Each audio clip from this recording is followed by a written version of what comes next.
Hey, what up, guys? We're back. Welcome to the This Is My Moment podcast. I'm your host, Patrick Mitchell. And you know who I got running shotgun. Yeet, yeet. It's your boy Money Mitch back with another episode. Let's go to work. There ain't no stopping it, this is my moment. Join the movement, we bringing people together, bringing positivity, making changes for the better. Today, man, I got a guy that I didn't even know he was in town. Man, hey, like it's so funny. We were talking off scene, and this guy been together since '97. Brother from another. Man, and I can't wait to talk to him because it's been a whole long time, but that's the thing. Introduce yourself to the family. Hello, my name is Cohen Young. I'm living here. Living here in San Antonio. I'm originally from Philadelphia. Yeah. Spent 26 years in the Air Force. Yeah. Married, got 3 kids. 3-year-old, which shocks people. Shocked me when I was retiring. I got a 9-year-old and my stepson, 17-year-old. Yeah. And I, married, and having a good life right now. That's what's up. That's the goal, man. Yeah, exactly. That's the goal, just to retire and live your best life. Yeah, this is our first retirement, because you just can't just sit back, So Yeah. this is the first retirement. You know what's funny? I retired in 17, right? And I'm sitting at the house. And every day Heather would go to work, right? She'd come home, man, I had the house clean. dinner on, right? House Mr. smelling good. Mom. Man, I was doing it, G. Like, I was fresh out of retirement, right? Yeah. One day, she comes home, right? And I had made sandwiches, so I went to the meat shop and got some deli sliced meat, man, some cheese, like some good cheese, man, some French bread, had it toasted, man, made this French and ranch mayo, right? Man, it was the truth, man, like $15 bag of chips, like, man, we was finna eat. She comes home. She don't smell no pots. She asked me, what we having for dinner? I said, sandwiches. She says, I don't want no Crazy on you. Yeah. I don't want no sandwich. You been home all day. You couldn't make me none. I said, I made these sandwiches. Like, this is the truth. And I told her, eat the skin off your lip. The very next day, I started looking for jobs. Can't do it. Can't do it. Can't do it. That's the reason I'm working right now. It's because of that day. So when you say retired best life, I get it. Let me ask you this, man. Since you retired, like, how you feeling? I feel great. Life is like blessed. That's all. You do 26 years, and a lot of people don't realize you're working hard. Yeah. And you don't. Your weekends aren't. You don't have weekends. Yeah. People take it for granted. Like, oh yeah, got Saturday, Sunday off. No, you don't. Yeah. Because if something comes up, they say, hey, we need this done, this detail. And we worked in public affairs. A lot of people are like, what's that? Dealing with media, imagery, photos, just different things. Mm-hmm. Stuff happens on the weekend. We on alert. We get a call. So y'all 24/7 on call? Yeah. Oh, wow. So, for instance, I was at Star Station in Grand Forks, which both of we were at. Mm-hmm. When I was there working in the photo lab, young airmen don't know what I'm doing. They hand me this back when they had beepers. I don't mean to date myself, but yeah, beepers. My daughter's like, "What's a beeper?" Yeah, and it wasn't even up to date beeper. It was just the one with the numbers roll across. No, it was this big old block. It was brown. It was just go beep, and you just like, why? Know where to call. Number didn't come across. Usually, I got a call. Yeah. To alert people, and they call like, hey, what do you got going on? And, you need to go out in the missile field, take some photos, something like that. A peacekeeper, military vehicle that flipped over a police military vehicle. And then, it was crazy. Wow. And you know what's funny? A lot of people don't really realize that part of the military. Like, you think, oh, yeah, Saturday, Sunday. No, sir. Especially for us, man. He was right. We do alert calls, man, and you get people, man, and ain't no telling what you might go to. Yeah. I know he has too, man. I done seen some stuff from, it's 2, 3 in the morning. Beep, beep, beep. Then you got to get up, Find your out where you on. need to go, grab your equipment, and head out. Yes. And it was literally just like, ain't no time to get cute. You brush your teeth, you put your clothes on, and you out the door. 5-minute response time, you done. Yeah, because they counting your time, It. how long it takes. Like how long you take to arrive? No, from the time they call you, to the time you get there, They mark it. Oh man, to the minute. Yeah, like that. somebody's there going, hey. And you did that why for did it take you- 26 years? Not that part. Oh, okay. Don't let them fool you. I was No, no. what? No, that's what you do on the come up. Okay, Yeah, I got you. I moving got up. you. That's like when you grinding, trying to Yeah, you grind go up the ranks. which some people stay in that. Yeah, bro. some people like it. They content. They're Yeah. like, hey, I mean, you're talking about it could be anywhere from a fender bender. Mm-hmm. When I say fender bender, there's a car fender bender, and then there's aircraft that bump into other Yeah. aircraft. Oh, yeah. Just on their taxi. As are they taxiing around? Yeah, they do that type Wow. stuff too, backing up. But you get domestics, Oh yeah. husband and wife arguing Oh yeah. Why does that? What At that the got to club- do with y'all? because you're military property. Yes, sir. Oh, you talking like when? Oh, They cause it. wow. They could cause a disturbance. They could Oh, be yeah. at the club. Oh yeah. And all of a sudden, remember that club at Yokota? Yeah. You know, you have to go.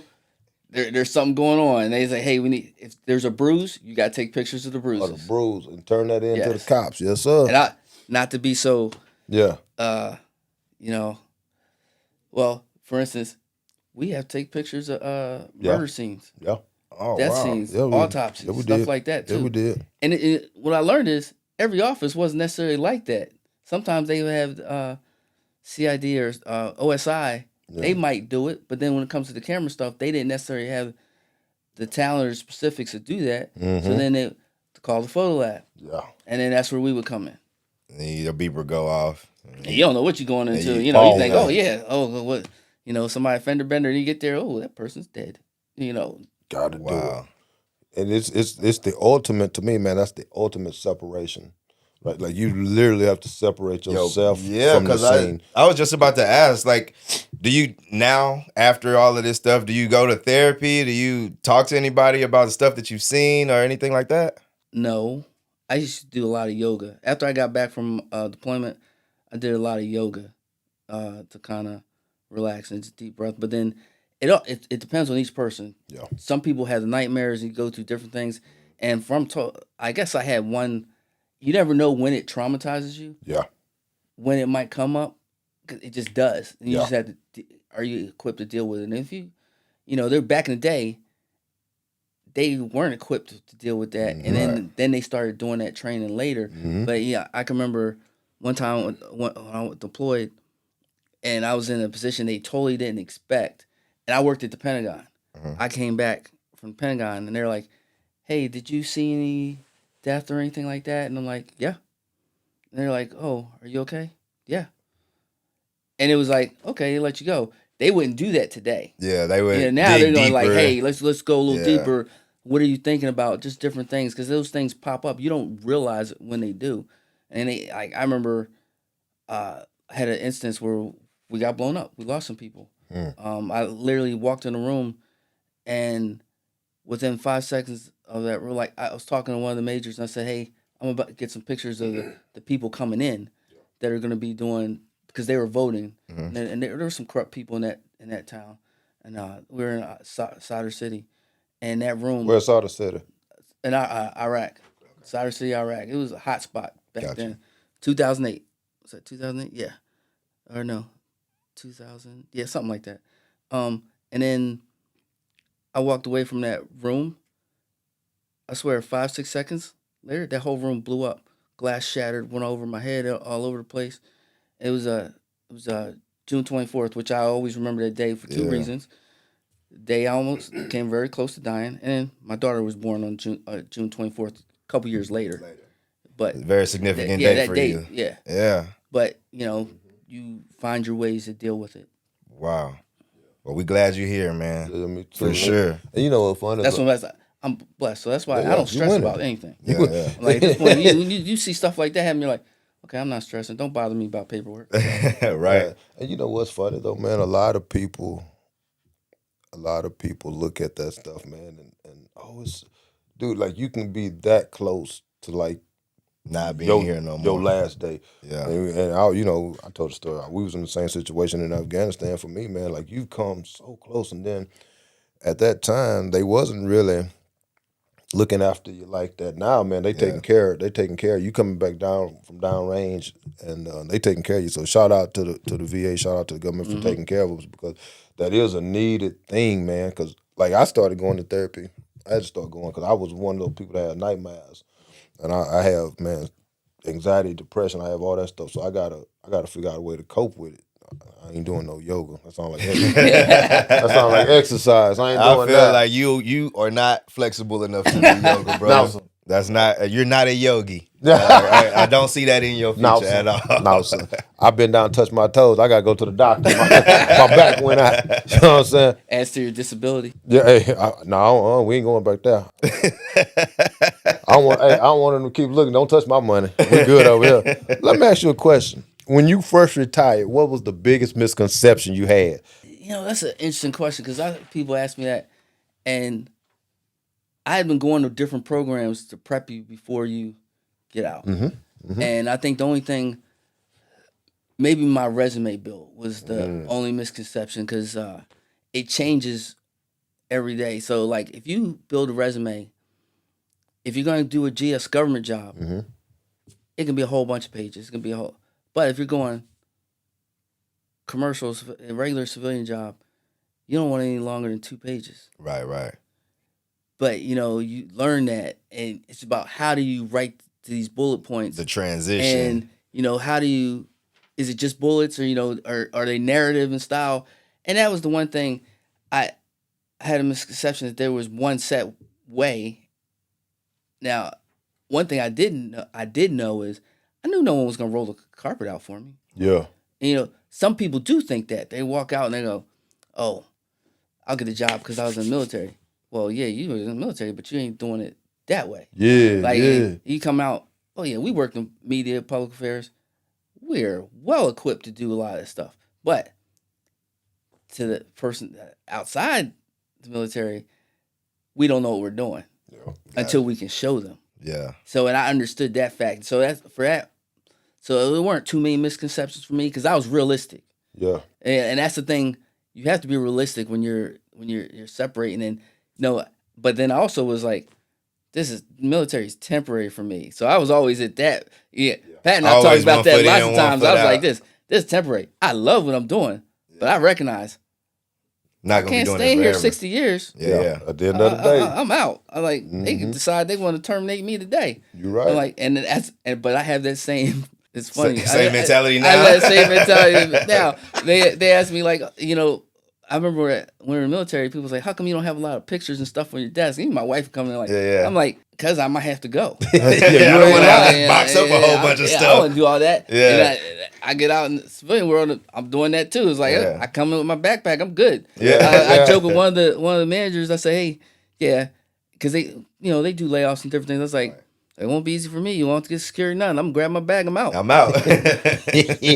You know what's funny? Like, I live by that motto too, man. It's at my desk right now. The only thing that I got that's personal is Ashley gave me the first $1 that we ever made through the podcast. She has it framed.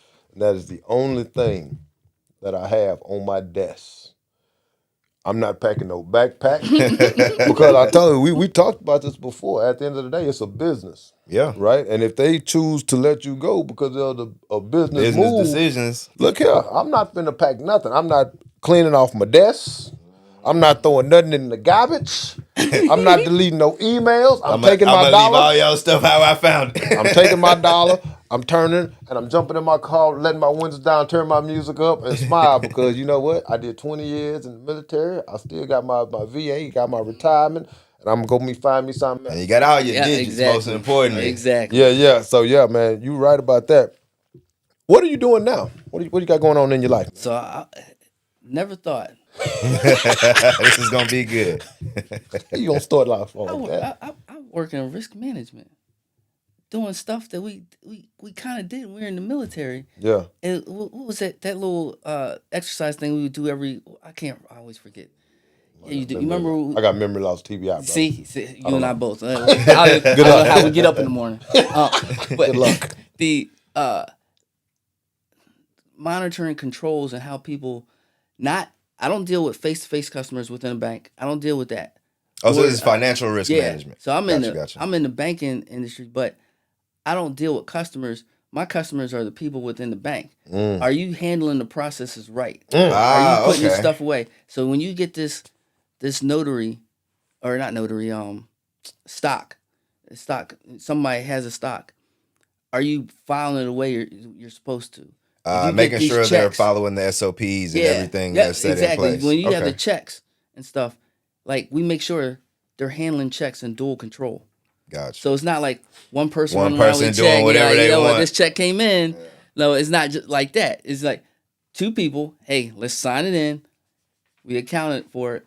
Now we can put it away. Or send it to wherever line of business it needs to go to, like if it was delivered. If it was misrouted, meaning it wasn't supposed to come here, we effectively take care of it. There's two eyes on it to send it back. But I handle the processes to do that. Yeah. So I don't actually do it. I handle the process, the possessory collateral, the stocks, the when stocks for different companies or titles for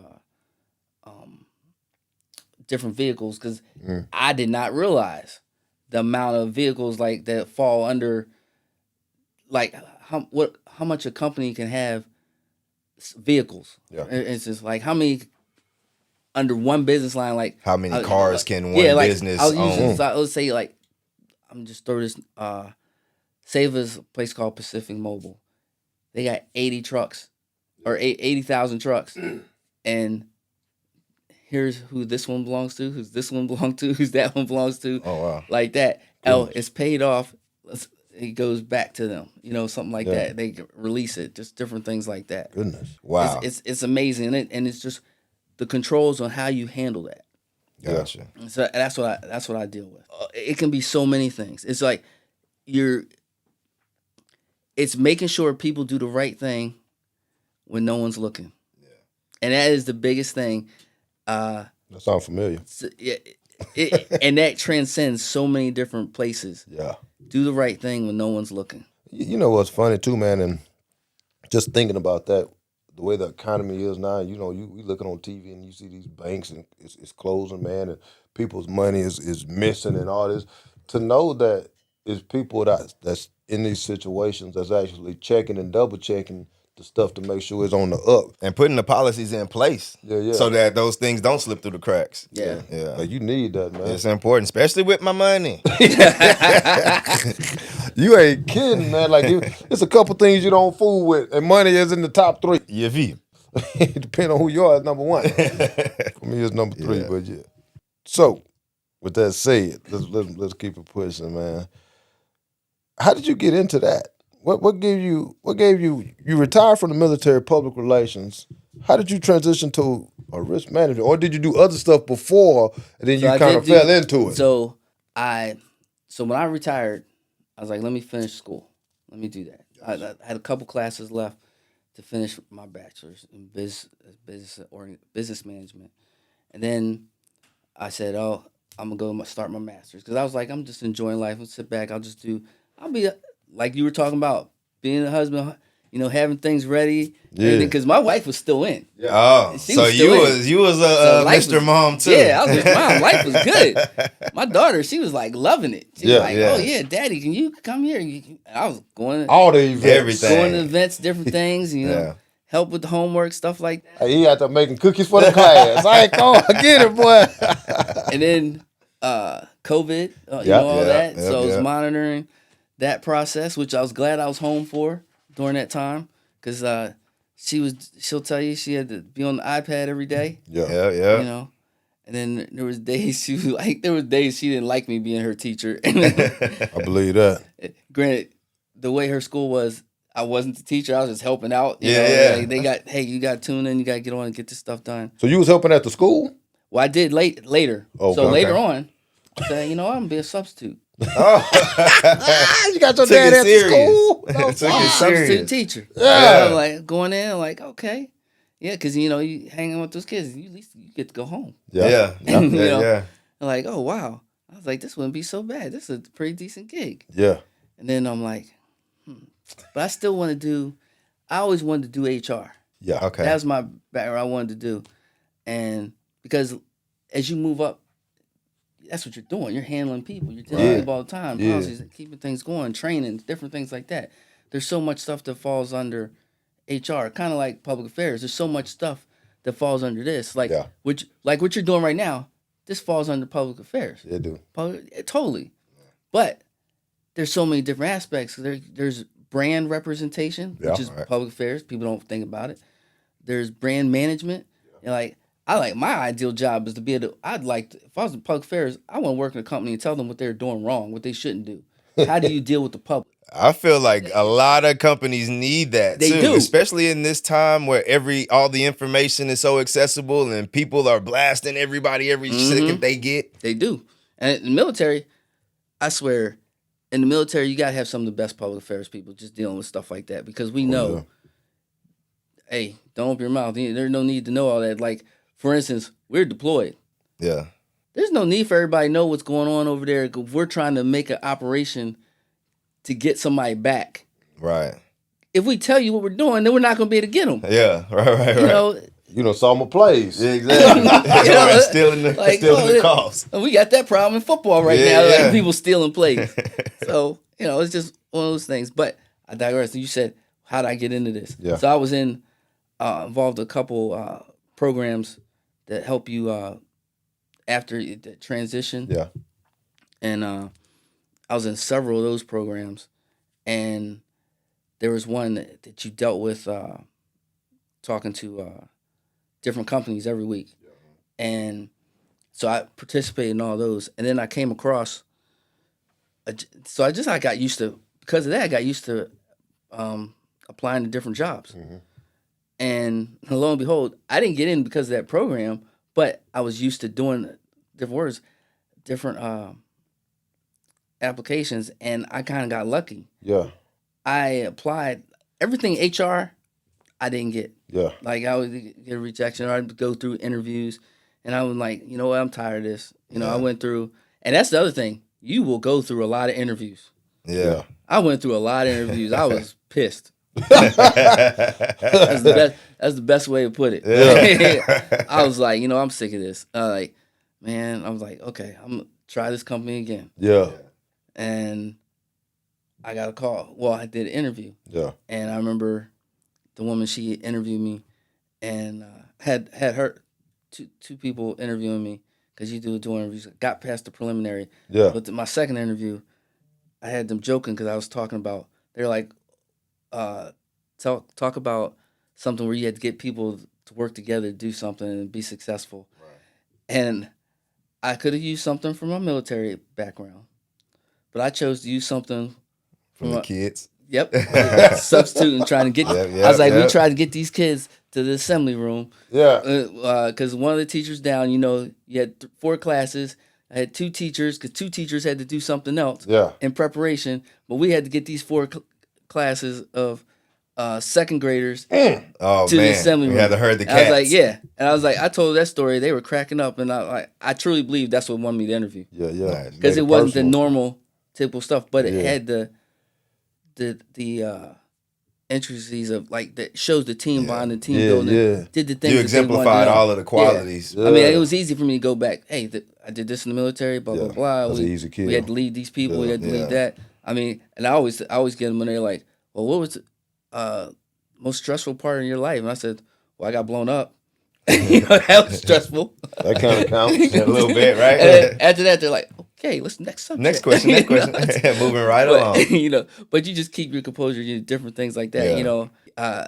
You don't stick on one point the whole time. You just it just diversify basically. You show how different stuff you've done or you can do. I'm gonna ask you this last question before we have some fun.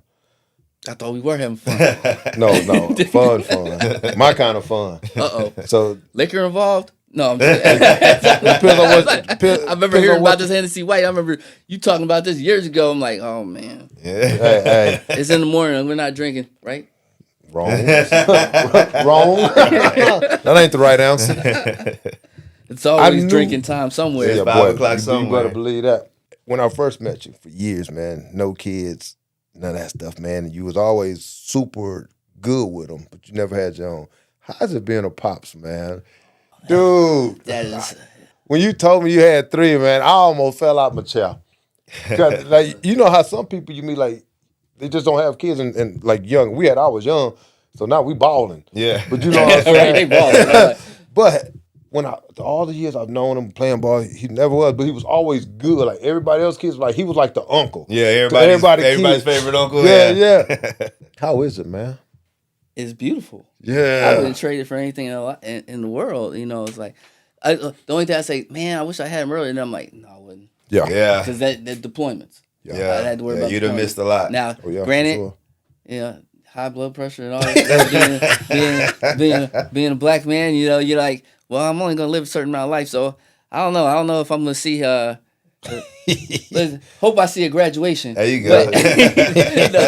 But I'm enjoying it. You Yeah. know, I love it. Love it. I wouldn't trade it for anything in the world. I mean, I can remember when I used to always coach. Mm-hmm. Mm-hmm. I can tell you, I used to coach Little League. I coached Little League girls softball. I coached Little League soccer. 5-6-year-olds. Yeah. I had boys basketball. I remember I did that. I mean, even when I had kids, I coached a little bit back when I had a lot of time.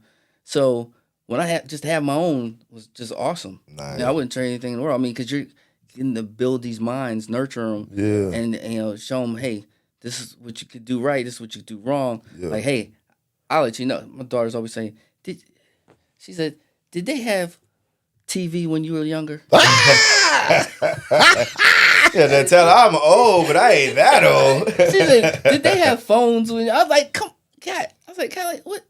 Yes, they had phones, but I didn't have cell phone. I was like, Right. they had no cell phones. Yeah, I was that like, that's a landline. big difference. Yeah. That's a big difference. You We pick up the just phone, had your the mama on street the other lights. end. We Both just of had y'all, street hey, lights. both of y'all pick up the phone at the same Yeah, time. oh, remember that? Yeah. I got it, Mom. Yeah, I got it. Yeah. Hey, I know you still on the phone. Get off. You up under the table talking. You can't that cord only goes so far. Yeah. You ain't doing it. You right. Now y'all got the cell phone. We had street lights. You right. Yeah. Them street lights come on. That's universal language. Go home. It's like, it's getting dark. I gotta get home. Yeah, Wrap yeah. it up. Because I grew up in Philly, but I used to spend a lot of time. West Philadelphia? Born and raised. No. I get that joke all the time. I used to get it all the time. That, hey, I ain't walking on stage slapping anybody. Yeah. No, my We don't want no smoke. Man. None. my At the end of every show, we play this game. It's called Pick One. You have to pick one. Don't bail yourself out. Just own it and we keep it pushing. I'm not throwing you under the bus. We ain't doing nothing else. We're just going to have a little fun. All right? all right. 26 years in the military. Tons of supervisors. Pick one. I'm gonna say Melinda Grafton. Okay, Melinda Grafton, she's one. Co-worker, one. I gotta go Val. Shout out Val. I gotta go Val. That's my ace. Last question, man. I give you the phrase, Oh boy. this is my moment. This is my moment. What's the first thing that comes to your mind? Kids. You right? Kids, I agree with that. That's my moment. The kids. I mean, you see, I brought my little girl here with me. Yes, she is. You know, so you know, that's my moment. You know, that's where I get a chance to change lives and influence.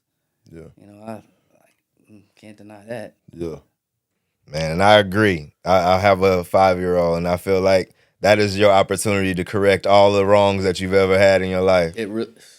So I applaud you for that, brother. And again, we thank you for coming to spend time with us, sharing all your stories, man. I'm sure we're going to have a lot more laughs off camera. It's been one of the easiest, free-flowing interviews that we've done so far, man. We appreciate your time, and thank you for coming out and spending time with us. I'm thank you for the opportunity. I really appreciate it. You know, this is good. This is good stuff. Hang on, don't move. Let me close the show real quick. Hey, guys, man. You never know what someone means to you. You can meet them, not talk to them for a while. Doesn't mean you still don't know them. Haven't seen someone in a while, man. Reach out to them. You know what I'm saying? Reach out to them. Let them know that you're thinking about them. Let them know you care about them. And you never know. You might be in the same city. Yeah. And if you're in the same city, go get it! Join the movement, we bringing people together, bringing positivity, making changes for the better. Cause it's all about growth, all about success. We wanna see you rise, wanna see you at your best.